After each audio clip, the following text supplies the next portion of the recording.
네, 이처럼 북극발 혹한이 사흘째 이어지는 가운데 오늘 서울 아침 기온 영하 13.2도까지 내려가면서 이번 겨울 들어 가장 추웠습니다.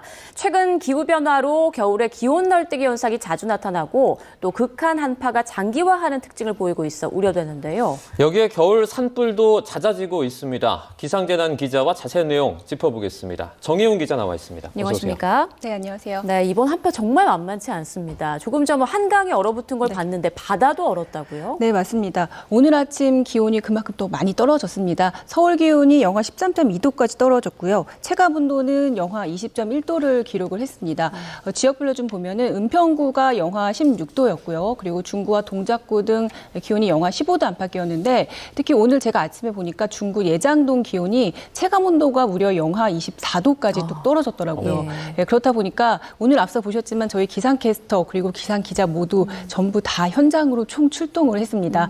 현장은 그야말로 정말 겨울왕국을 방불케 했는데요. 시민들 모두 중무장한 복장은 물론이고 한강에 그리고 말씀하신 것처럼 바다까지 꽁꽁 얼어붙었습니다. 앞서 보신 저희 기상캐스터 중계 현장 그림 먼저 다시 한번 보실까요? 예. 네, 지금 보시는 것처럼 이 최강 한파 때문에 한강은 사흘 만에 저렇게 꽁꽁 얼어붙었습니다. 흐름이 멈추면서 주변 배도 꽁꽁 얼어붙은 흐름 속에 갇혔고 지금 보시는 것처럼 이렇게 얼음을 깨려고 해도 잘 깨지지 않을 정도로 단단하게 얼음이 얼었습니다. 사실 이번 겨울 그 한강 공식 결빙은 지난 1월 3일이었습니다. 이 한강대교 부근이 얼면 이제 공식 지점이 결빙이 되는데 지난 1월 3일은 사실 지난해보다 37일 정도 빨리 기록이 된 거였는데 다만 당시는 이 한파가 길지 않았기 때문에 결빙 지역, 이 한강 결빙 지역이 좀 광범위하지는 않았습니다. 이번에는 오히려 추위가 좀 길게 이어지면서 더 단단하게 좀 결빙이 됐던 것 같습니다. 다음은 오늘 오전에 저희 기자가 갔던 인천 강화 그 동막 해변 영상인데요. 보시는 것처럼 정말 꽁꽁 얼어붙어서 흐름이 완전히 좀 멈췄죠. 예. 그리고 지금 파도 치는 모습이 정말 물결 그대로 지금 얼어붙어서 시간이 마치 좀 멈출 것 같습니다.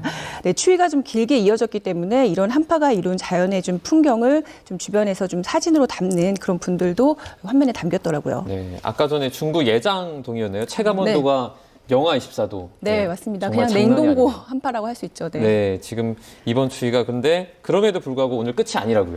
맞습니다. 일단 오늘 아침이 좀 절정이었던 거고요. 기상청 예보대로라면은 이번 일요일까지는 영하 10도를 밑도는 한파가 좀 계속될 것 같습니다. 지금 그래프상에도 나오고 있는데 내일 아침이 영하 12도로 예상이 되고 토요일과 일요일에도 영하 11도 정도이기 때문에 계속 추운 날씨 예상을 하셔야 됩니다. 특히 체감 온도는 더 내려가는데요.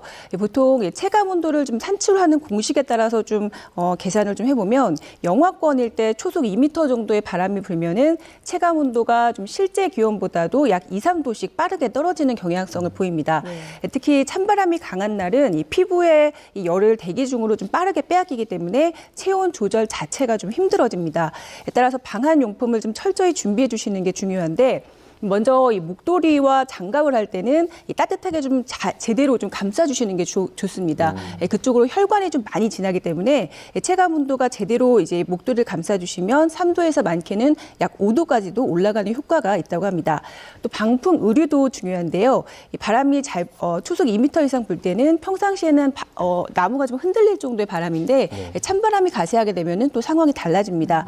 이 때문에 이 피부에 닿지 않게 해주시는 게 좋은데 이 고어텍스나 이 나일론 같은 기능성 소재의 겉옷을 좀 입어주시면 좋을 것 같습니다. 또 습도 조절이 중요한데요. 이 건조한 바람은 이 피부의 수분을 좀 증발시킬 수 있어서 평소 좀 보습을 잘해주시는 것도 중요할 것 같습니다. 네, 목을 따뜻하게 하고 여러 겹을 겹쳐 입어라라는 팁을 주셨어요. 자, 이번 한파가 꽤 길게 이어지고 있는데 이례적인 건가요? 사실 1월이 그 3개월 겨울 날씨 중에서 가장 좀 추운 날씨에 해당하고요. 지금 또 소환, 대안을 좀 넘어가고 있는 시기이기 때문에 이 시기가 좀 가장 추운 시기에 해당합니다. 지금 영하 10도 아래로 내려가는 한파가 좀 이례적이다 이렇게 좀 말하기에는 좀 힘들지만 이런 한파가 이전에도 좀 있었습니다. 다만 과거에는 12월 하순에서 좀 1월 사이에 한파 일수가 다소 많이 좀 집중이 됐다 이렇게 본다면 최근에는 온난화로 인해서 기온이 많이 올라가면서 한파 일수가 과거에 비해서 많이 좀 줄어들었습니다. 다만 오히려 이 초반 한파나 2월 한파가 좀 나타난다고 하거나 또 북극한 한기가 남하면서 온화한 날씨 속에서 지금처럼 좀 강력한 북극발 한파가 장기간 이어지는 좀 독하고 긴 한파가 좀 자주 나타나는 그런 경향성을 보이고 있습니다. 특히 온탕과 좀 냉탕을 오가는 듯한 그런 기온 변화가 큰 롤러코스터 같은 그런 날씨가 좀 자주 나타나고 있어서 오히려 더 좀 적응하기 힘든 그런 겨울 날씨를 좀 견뎌야 하는 그런 상황에 좀 놓이는 상황도 있습니다.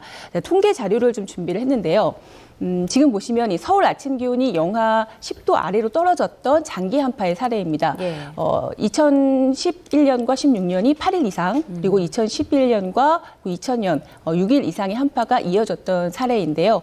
최근엔 없었지만 그래도 2000년 들어서 4차례 정도 있었습니다. 특히 2021년 1월 달에는 서울 기온이 영하 19도에 육박을 하면서 35년 만에 최강 한파가 기록이 됐었는데 당시 지금처럼 한강과 바다가 뭐 급속히 얼어붙었었고요. 그리고 곳곳에서 뭐 전기차 배터리 방전 피해 그리고 한파 피해도 속출하기도 했었습니다.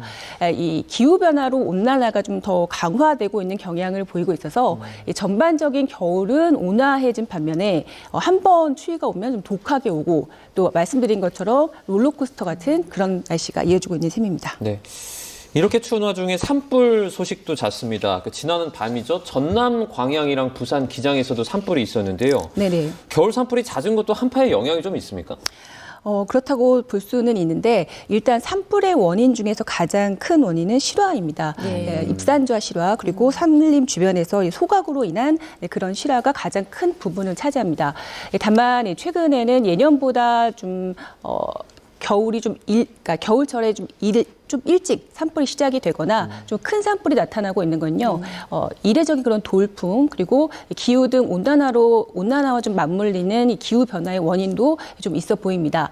특히 이 한파가 올 때는 말씀하신 것처럼 보통 이 북서쪽에 시베리아 고기압이 확장을 하면서 좀 매우 차갑고 좀 건조한 그런 북서풍이 불게 되는데요. 여기에 혹한까지 또 강풍까지 불어닥치면 대기가 좀 극도로 건조해지는 경향성을 보이게 됩니다. 그렇게 되면 작은 불씨가 좀 순식간에 지난 밤처럼 큰 불로 다소 큰 불로 번지면서 주변 산림으로 번지는 그런 조건이 만들어질 수가 있습니다. 특히 우리나라 같은 경우는 이 서풍 계열의 바람이 불면은 이 태백산맥을 넘어서면서 이 동쪽 지방으로 또 더 건조해지는 그런 특성을 보이거든요. 이 때문에 지금도 상황이 좀 비슷합니다. 특보 상황이 지금 나가고 있는데요. 이 태백산맥 동쪽 지역으로는 지금 건조특보가 발효 중입니다. 동해안에는 건조경보가, 영남 지역 대부분 지역에는 건조주의보가 지금 내려져 있는데 이 때문에 이 지역에는 지금 산불 등 화재 가능성이 더 커지고 있는 상황입니다. 또 이 화재나 이 산불이 발생하면 이 소방차나 헬기가 좀 투입이 돼야 되잖아요. 그런데 지금처럼 이 한파가 심할 때는 이 물이 얼거나 이 소화전이 동파되는 경우가 또 많고 또 강풍이 좀 심할 때는 오히려 이 헬기가 투입돼 진화를 해야 되는데 제한되는 경우도 좀 많이 발생을 한다고 합니다.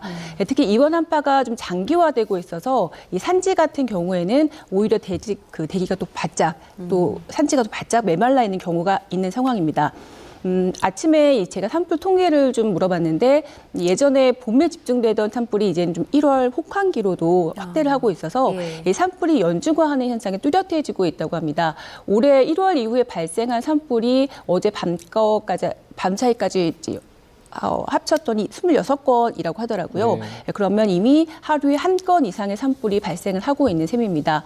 이 때문에 이 산림청이 이미 2월부터 시작하는 봄철 산불 조심 기간을 1월 20일부터 앞당겨서 시행을 하고 있습니다. 일단 실화가 대부분이라고 하니까 특별히 좀 주의를 해야겠고요. 한파 속에 서해안 지역에는 많은 눈이 내렸잖아요. 네, 맞습니다. 앞으로 더 내린다고요? 네, 이미 15cm 정도 내렸고 오늘 밤 사이에도 최고 7cm 정도의 눈이 예상이 되고 있습니다. 내일은 이 기압골의 영향이 조금 더 더해지기 때문에 경기 남부와 충청 일부 지역 등 일부 지역으로 한 1에서 3cm 정도의 눈이 더 내릴 걸로 예상됩니다. 자, 지금 시청자분들이 가장 궁금해하실 부분인데 이 한기 감옥에서 언제쯤 좀 벗어날 수 있습니까? 오늘 아침에 좀 정례 브리핑이 있었습니다. 25일, 그러니까 일요일까지는 영하 10도를 밑도는 강한 추위가 좀 예상이 되고 지금 블로킹 벽이라고 해서 동쪽으로 지금 대기 흐름을 막고 있거든요. 이게 지금 다음 주 월요일부터는 좀 해소될 걸로 보입니다. 이 때문에 다음 주부터는 찬 공기가 내려온다고 해도 흐름이 서쪽에서 동쪽으로 이제 빠져나가는 흐름을 보일 걸로 이제 예상이 되거든요. 이 때문에 다음 주부터는 기온이 조금씩 오를 걸로 예상이 됩니다. 지금처럼 말씀하신 그 한기 감호 이라는 그런 표현에서는 지금 해소가 될 걸로 현재 예상이 되지만 다음 주가 그렇다고 춥지 않은 건 아닙니다. 그렇죠. 서울 아침 기온이 영하 7도, 8도고요. 다음 주 후반 들어서도 지금 보니까 기온이 서울 아침 기온이 영하 9도까지 내려갑니다. 찬 공기가 다시 한번 내려온다는 거거든요. 하지만 이 추위가 지금처럼 장기화되진 않을 걸로 현재 예상됩니다. 네, 네. 자 이번 주까지만 견디면 조금 나아진다라고 네, 생각하시면 될 맞습니다. 것 같네요. 지금까지 정혜윤 기상재난 전문기자와 날씨 상황 짚어봤습니다. 고맙습니다. 고맙습니다.